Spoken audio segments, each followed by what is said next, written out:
My heart is the graveyard of my all desires.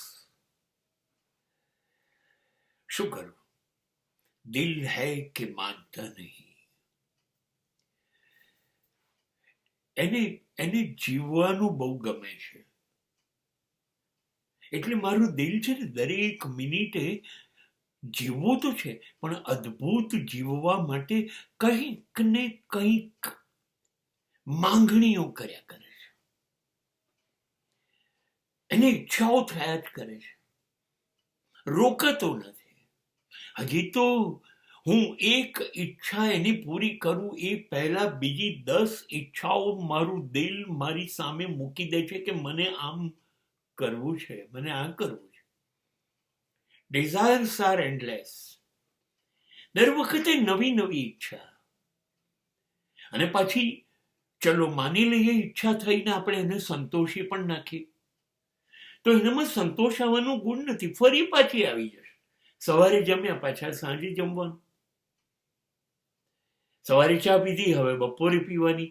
એની એ વારંવાર પણ આવે, જુદી જુદી આવે. ચા પીધી, કોફી પીએ, પેપ્સી પીએ, કોલા પીએ, બદલાતી રહે છે. હવે શું કરું? ટ્રેડિશનલ કપડા લઉં કે જીન્સ લઉં? સ્પોર્ટ્સ શૂઝ લઉં કે પાર્ટી શૂઝ લઉં? મસૂરી જવું કે નેપાલ જવું? અરે નવરાત્રિમાં હું ક્યાં જઉં? લગ્ન ક્યાં કરું? બહુ જ રૂપાળી છોકરી જોડે કે ગુણવાન છોકરી જોડે? શહેરની લઉં કે ગામડાની લઉં?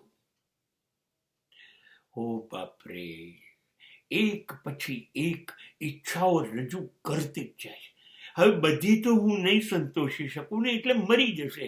કેટલી ઈચ્છાઓ. મને ગાલિબનો શેર યાદ આવે છે, હજારો ખ્વાહિશે ऐसी કે હર ખ્વાહિશ પે દમ નિકલે. હજારો ઈચ્છાઓ છે, અને દરેક ઈચ્છા એવી છે પૂરી કરવી છે. એના વગર મારો જીવ નીકળી જશે.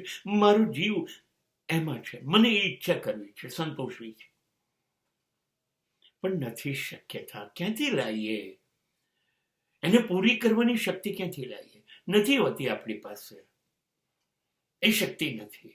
એટલે એ ઈચ્છાઓ મૃત્યુ પામે છે. હૃદયની ઈચ્છા હૃદયમાં જન્મીને ત્યાં જ મૃત્યુ પામે છે, અને ત્યાં મૃત્યુ પામે એટલે હૃદય મારું ઈચ્છાઓનું કબ્રસ્તાન બની જાય છે.